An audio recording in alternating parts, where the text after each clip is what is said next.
Dude, the FOMO is real. Like those conferences are so fun. I went to CNFTLV last year. It was CNFTCon last year. It's a great time. Yeah, I mean, I met like, geez, I met like I don't want to like, I do date myself a little bit, but one of the people I got introduced to was the original. He like invented Nickelodeon. Mm, He like he like right. invented pay-per-view. He invented QVC.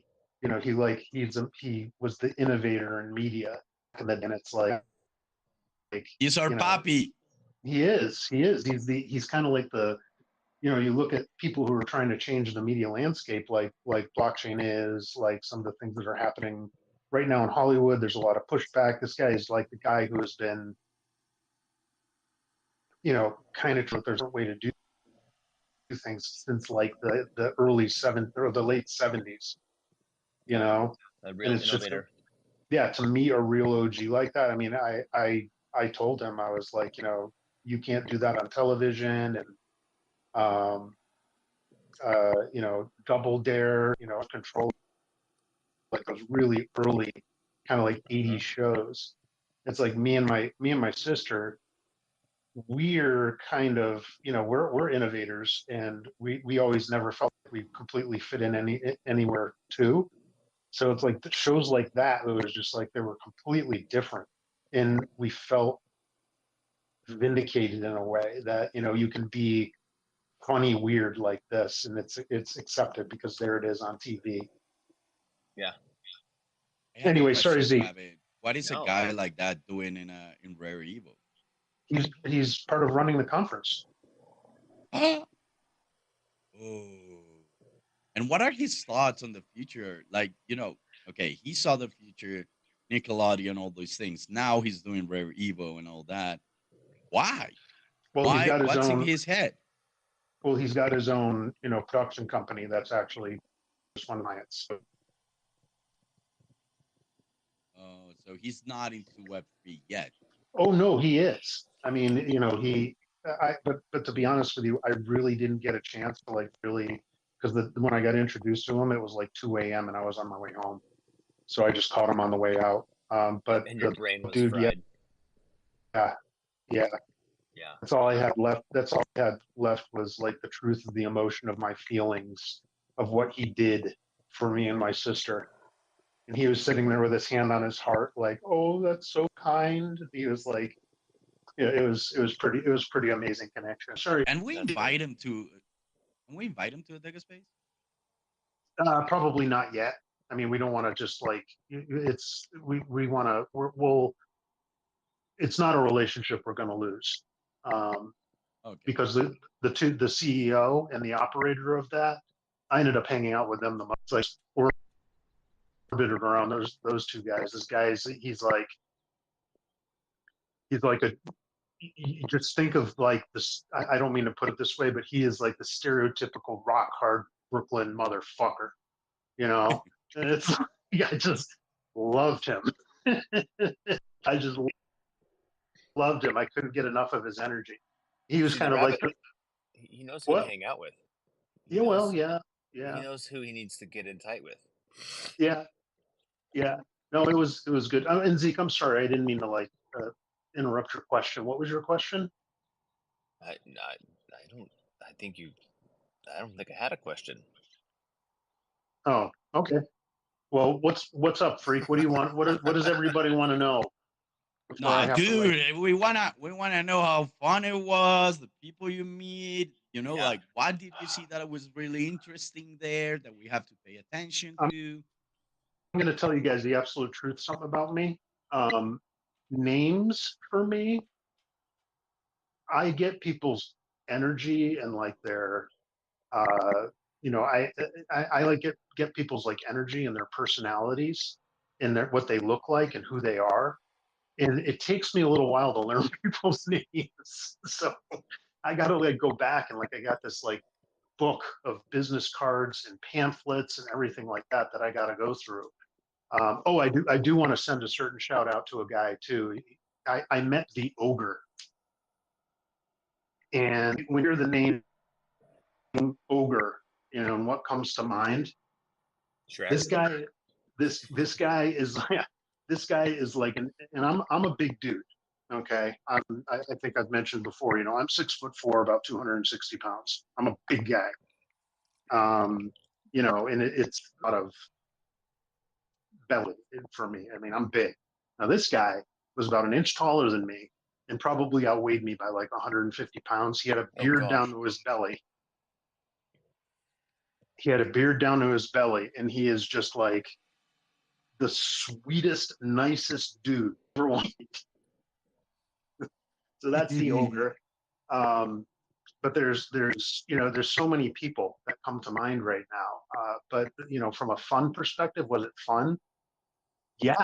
I mean, of course it was. It was, you know, I didn't spend as much time on, but yeah, that's what DEGA was. Obviously, I'm going to give them like the, you know, I gave them like the 5 minute thing. But my thing was, is there were so many games there, and there were so many people doing things in the game industry. I just wanted to like learn about their games, like where they were in their development, and like, you know, what you know that's a problem, and you know how are they you know, how are they going to market? You know, being a Web3 game and all that kind of stuff. Um, so it was really me. I really just like stayed completely curious and just asked a ton of questions of all of That's how these you get the games. most out of the conferences. Is it's not about you, it's about discovering what everybody else is doing, and then they're Yeah. eating out of your hand. They're like, oh, Well, this guy's interested. yeah, but I mean, I didn't. You know that's actually you know a useful outcome for me, but that wasn't like my intention. I was seriously like 100% like, oh my God, that's a great idea. You know, listening to what people are doing and how they're applying, you know, asset management inside their games, you know, how people are doing, uh, you know, how people are doing bridges. You know, I had this car I used to work with, again, sorry, names. Seemed like there was like a lot of Jakes at the conference. That is one thing I did want to bring up. So when you forget someone's name, you just go Jake, right? I actually did do that once. And you know what? I was It right. was. It was. Perfect. It wasn't Jake. But no, anyway, you know, you know, just hearing what people are doing out there and, you know, really understanding, you know, like where they're coming from their developer perspective, from their personal perspective. Like one guy we were talking about, you know, and this conversation stood out. I actually did a tweet about this where I said that he and I were finishing each other's sentences. This kid was great. You know, he's he does not want to take investment. He does not want to like launch anything too early. And I was asking him, you know, we're in a conversation, and I asked him, I'm like, well, why are you doing that? You know, he said, I mean, somebody flushing their toilet. No, it was a truck going by. Sorry. Oh, okay. Um, he's like, because games are not, you know, I'm not building this game, you know, to become a rich man. He's like, I'm doing fun playing my game. And you hear things like that of DEGA all the time.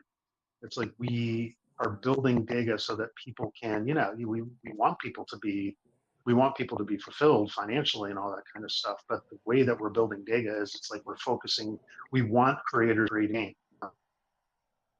We want them to create fun experiences for people. We want to create memorable experiences for people. Including us at DEGA, we want to create those types of experiences for people, and the money for us in the alpha or whatever in the trading environment or whatever you want to call it, kind of like comes afterwards.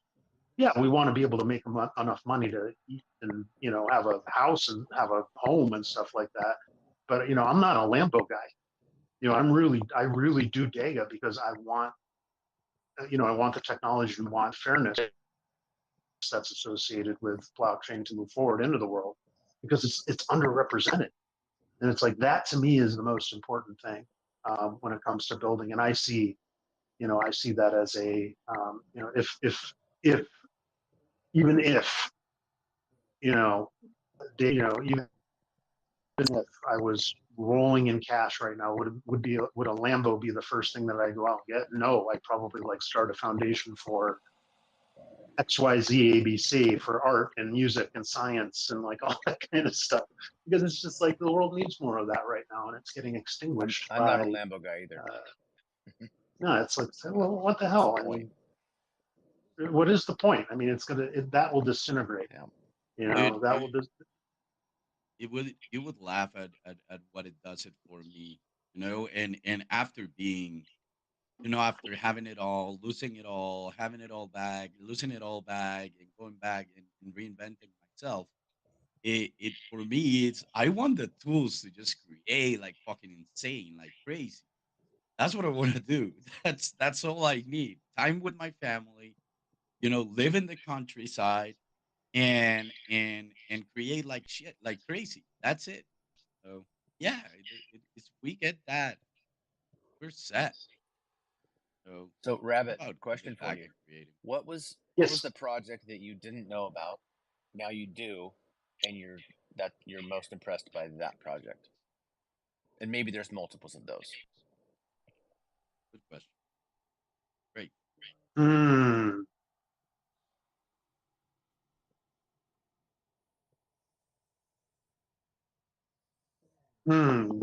That is a really good question, because there's like I said, I've got this whole pamphlet. I haven't really the experience from a naming point of view yet. Like I could tell you like what the principles are behind them right now, but that would be long-winded.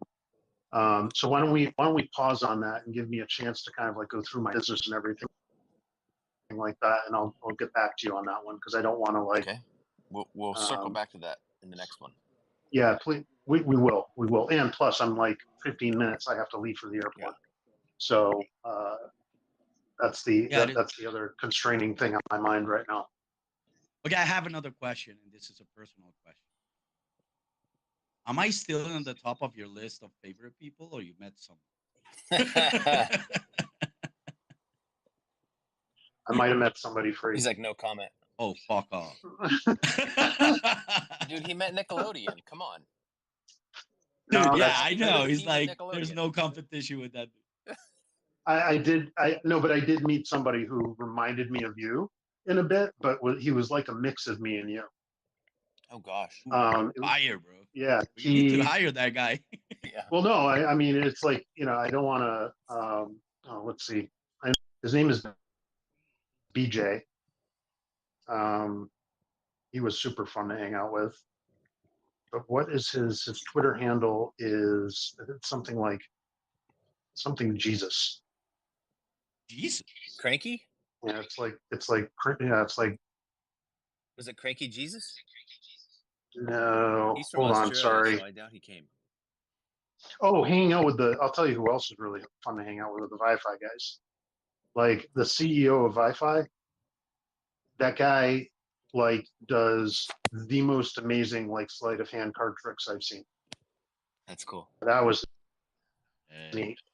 And that's how BJ and him met, because BJ does it's like this guy's doing card tricks for us, and then BJ just like scrolls up and he's like, oh yeah, I do card tricks too, and they just start like doing card tricks with each other. So it was just like amazing to see that happen. That's cool. Like amazing to see that happen. So, Rabbit, are you going to CNFTLV? I don't know. Okay. I really don't know. For me, it comes to like this RareEvo thing for me was kind of like a blessing, because one thing that I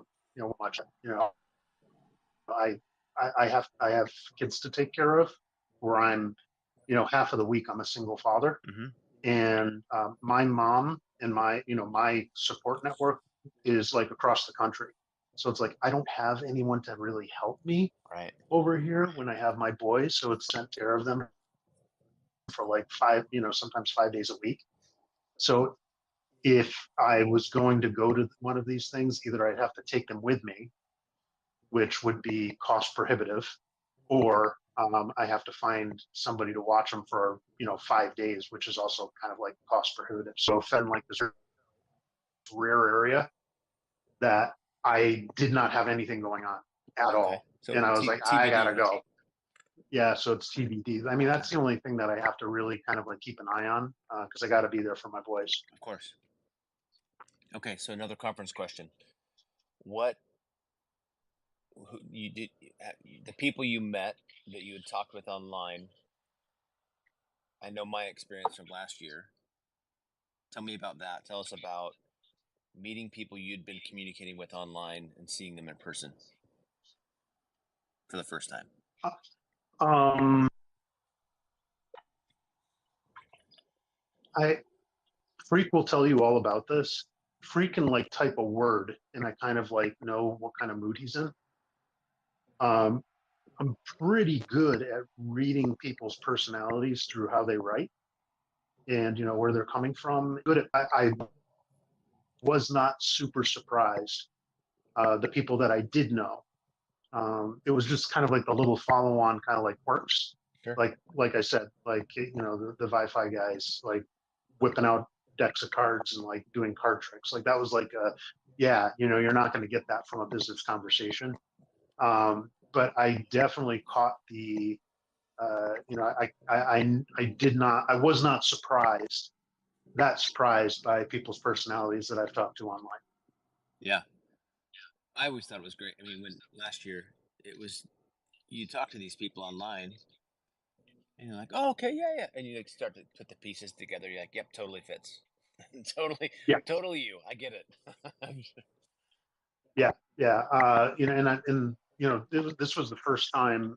This was the first time ever that I've actually seen Carlos in the flesh. So that was interesting to kind of like see how Carlos carries himself and all that jazz. Yeah, by the end of the conference, I'm calling him Hefe because he's a Hefe. He's a nice. He's just he's like a nice dresser. Yeah, he is a.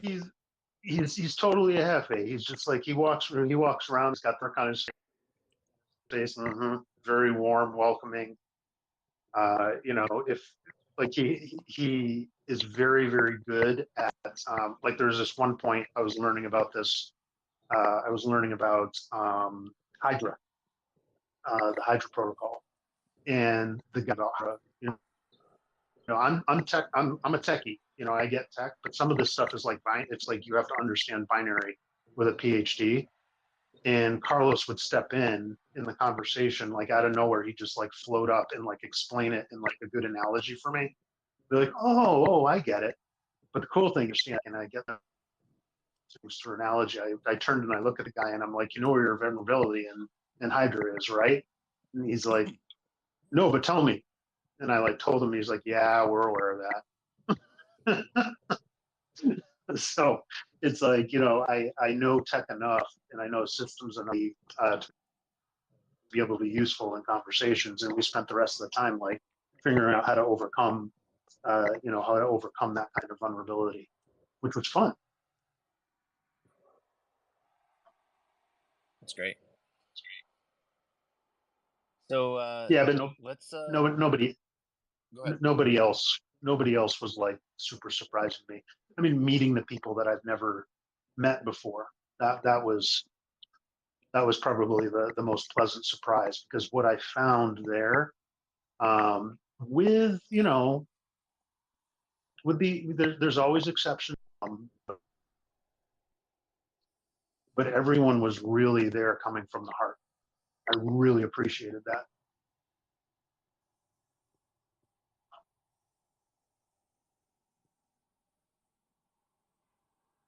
So sorry, Zeke, I cut you off. What were you going to say, man?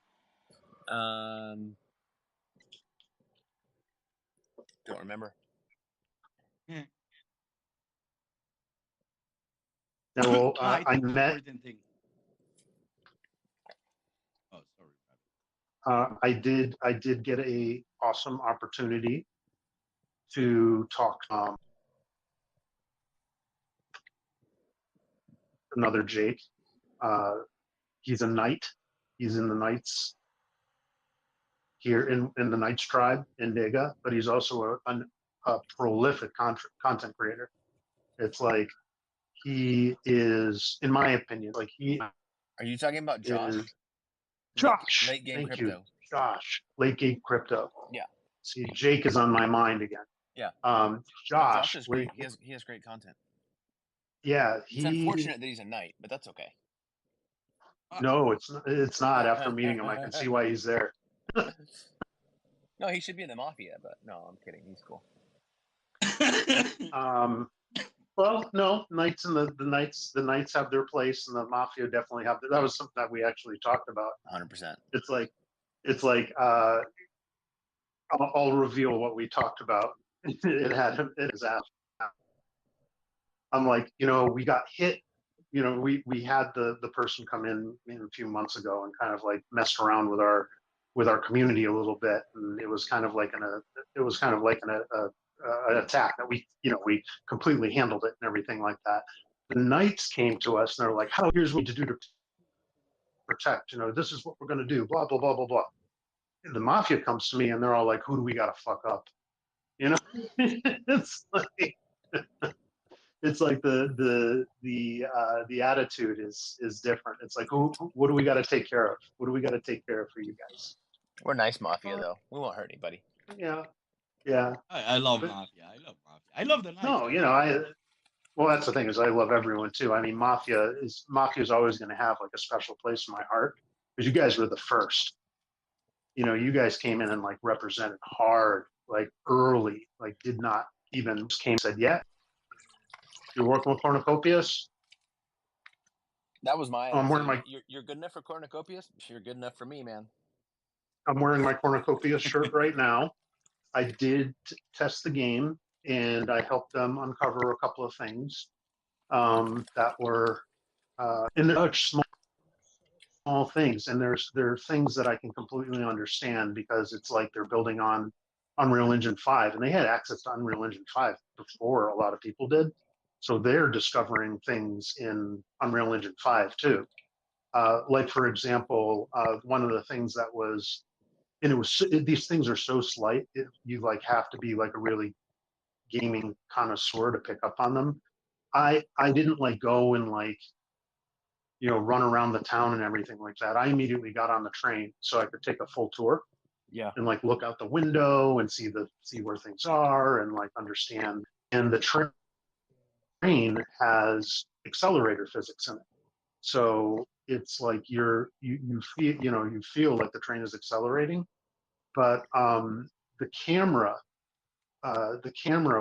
your camera angle, when those physics turn on, the camera gets closer to you. You can't see what's going on. You can, so it's like, and it's not horrible. It's not a horrible experience, but you can feel like you're going into this kind of like tunnel vision when the train is coming, and it's like it's so slight, no one else would probably even notice something like that, but I did.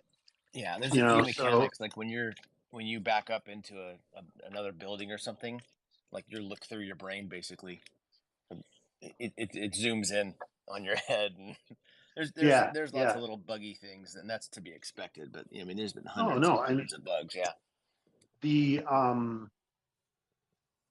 physics that I was paying attention to, the wall contact, like in some games they really cheese on the if you get too close to a wall, your arm will go inside the wall or something like that.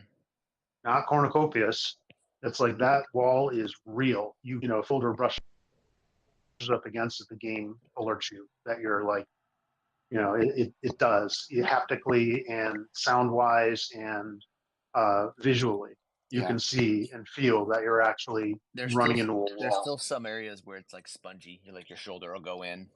So it's like, the collision mechanics aren't perfect, but yeah, it's good. For sure. But I seriously, I walked away from them being like, if this is beta, geez, crow, when these guys release this thing, it's going to be amazing. And the controls, that's the other thing too. The controls are completely intuitive. They don't try and remap to like the, like some crazy ass button mapping or anything like that. I was playing on an Xbox controller and I was able to pick it up and like immediately know exactly what to do. Yeah, it's in line with a lot of other games. It's real intuitive. Yeah. Well, I mean, there's some differences, of course, but it doesn't matter. Like running and changing changing something out from your inventory, cycling. I said sprinting already. Walking, camera. Your head turns with the camera. So just did you do some mining? I didn't. Like I said, I was really there for the tour because I wanted to see the majesty of the game. Gotcha. Because it's just kind of the way I am. And there's just one spot, I will tell you guys, there's just one spot where you're coming out of the trains, out of one of the main train station that you can go to in the city. There's no buildings in your way and you can actually see out into the world. I was like, wow, because I'm sitting there on a big screen TV playing this, and I got the wow factor out of that. Yeah, the views are spectacular. It's amazing. Hey, Rabbit, you should post something about that. Well, the deal is, like I said, I have been nonstop talking to people from like, sometimes like 7 a.m. till 2 a.m. and just collecting information. I need it down. I put all of these stories in order because I mean debrief. Yeah, like a debrief kind of thing. Because I talk to so many people that have so many good things going on. Like I'll know one thing that I'll hint at, and then I do have to think about getting out of here. I would say 4 out of the 5 games that we talked to are tournament ready, and I'll just hint for you know that with you, freak, at what that means. I know what that means. Fuck yeah. Yeah. Good. Yeah. Nice. So I will be. I did have I will let you guys know that I did have a very, very interesting conversation with the CEO of Splinterlands, and we're going to be talking to him. I'm going to be talking to him real soon as I can get my shit together. Partnership. Tournament. I don't know. It's still early days, but I mean, talking stuff too early because sometimes this takes a little while to kind talk of about what? I don't know what you're talking about. I don't know what you're talking about either, man. What are you talking about? I don't know. We're just listening to you, bro. Yeah. So I can't remember. I can't remember who was asking about it, but and they have like a fully operational like gaming arcade in the metaverse, and that's another group that we talked to.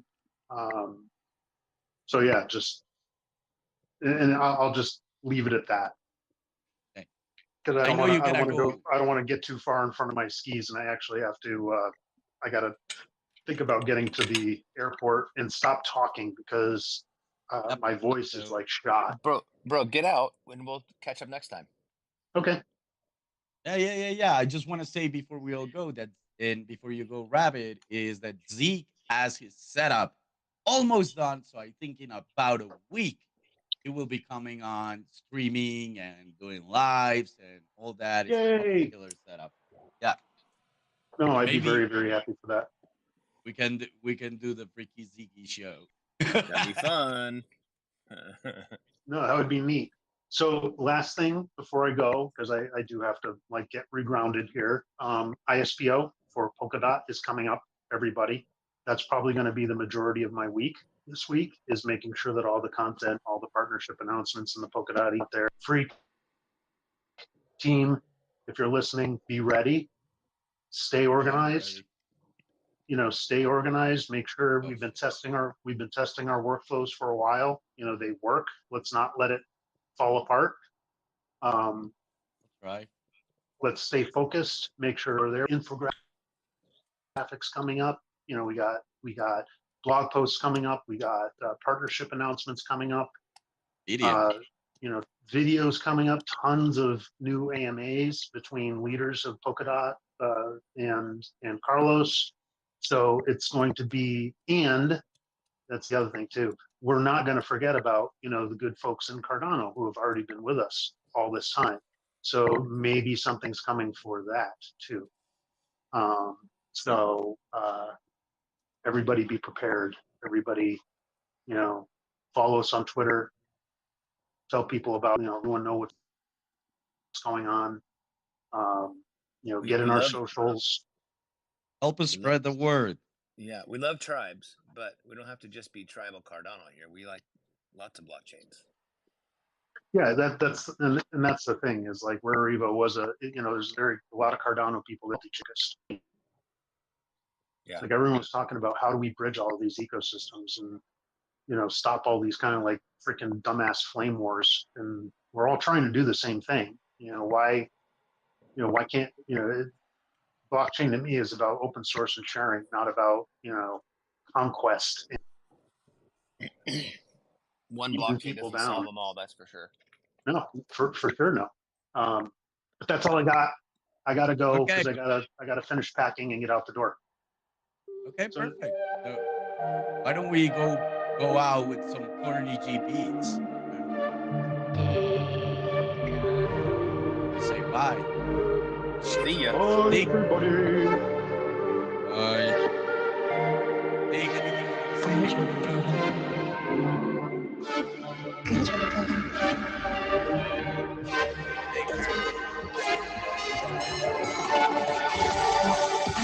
Insane. Later. I'll be in Discord. Remember, help us grow our Twitter. Need your help. Let's message DEGA from